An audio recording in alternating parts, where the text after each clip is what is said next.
Shalom WJC families. Time for our weekly Torah talk. This week in Shul we will be reading two Parshiot, Hukat and Balak. We are making our way through the book of Bamidbar, and we are now coming towards the end of our journey in the desert. And we find that King Balak goes to hire a sorcerer, or what seems to be a prophet, a non-Israelite prophet named Bilam, to go and curse the Jewish people. Bilam does in fact seem to be a prophet. He has dream messages that he gets from God. He ultimately, although God tells him not to, he finds a way to wheedle his way into getting to get the gig and go and curse the Jews. When he gets there, he pronounces blessings instead of curses, because that's what God puts in his mouth. The most famous of these blessings that Bilam delivers is one that we say in synagogue at the beginning of every morning service.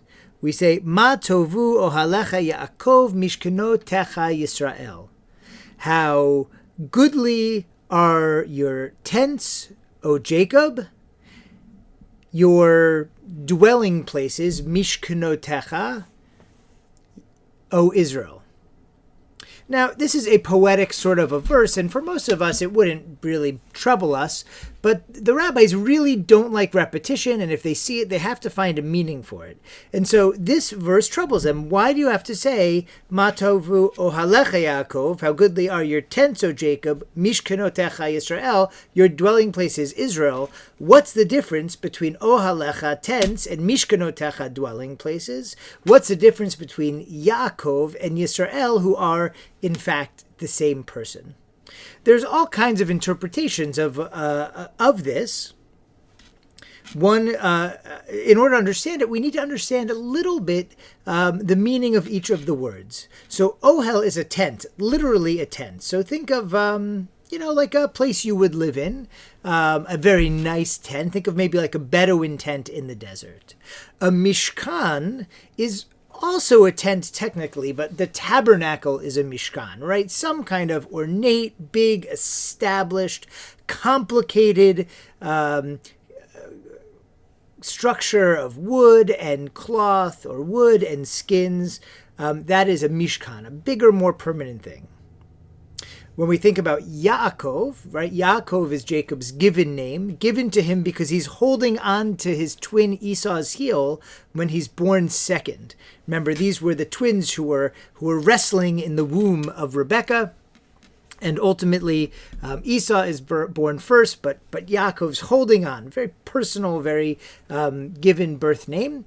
Yisrael is the name that Yaakov earns after he wrestles with the angel. He demands to be renamed. The angel says, you will be Yisrael because you struggle with beings divine and human, and you are victorious.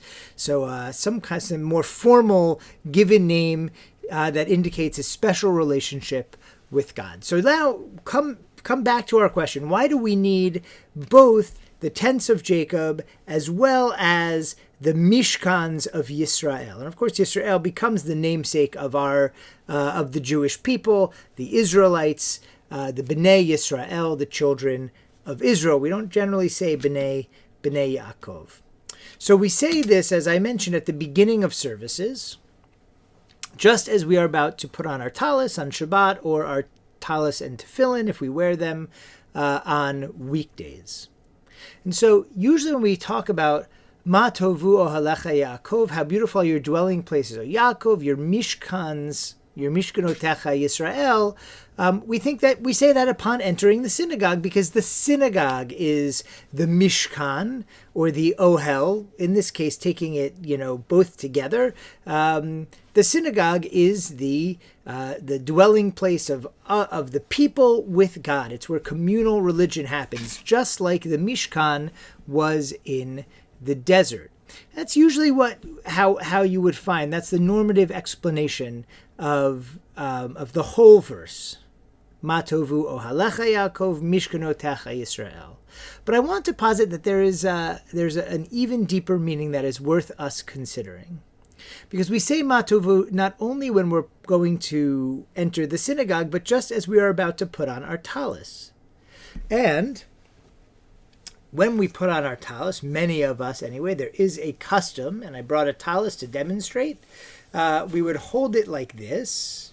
We would put it over our heads and say a blessing. And when it's over our heads like this, it almost feels like an ohel, like our own personal space with God.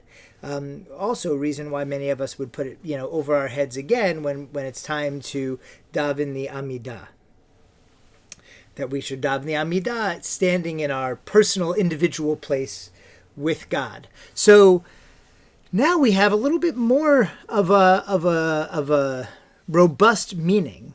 Yes, when we come into the synagogue, that is like the Mishkan. And so we say, how goodly are your Miskanotecha Yisrael, right? Your formal Yisrael relationship with God and the Mishkan that is represented by the synagogue. But we also are pointing out that it is goodly our Ohalecha Yaakov, our personal individual tents and our personal names that were given at birth, that personal relationship with God is represented also. And that is the secret that is being revealed by Mah Tovu, that there are two sides to the relationship with God. One side is the communal side, the national side, the peoplehood, and our peoplehood with a destiny represented by Miskanotecha Yisrael, by our name Yisrael, and our edifices where we come together as a community to pray.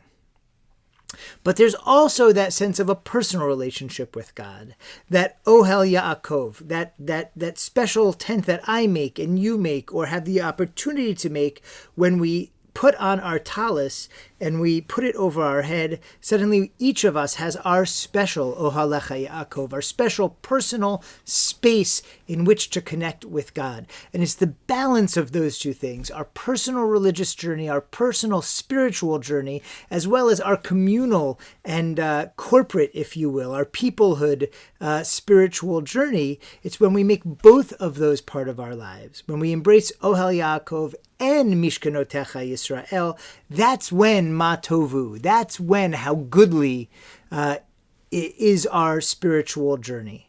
When we are personally inspired and also part of a community to which we can contribute and from which we can get inspiration for that personal journey. That is Mah Tovu, how goodly are Ohalecha Yaakov, your tents, your personal relationships with God, as well as Miskanotecha Yisrael, as well as our journey as a people and what we are accomplishing in the world, doing tikkun olam, repairing the world, making it a holier place, making spirituality and holiness more apparent for everyone.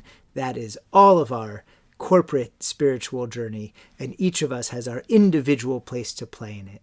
May we find that balance and live that goodly image that Bilam the sorcerer, Bilam the prophet, accidentally points out as he is overwhelmed by the image of the camp of the Israelites. Shabbat Shalom.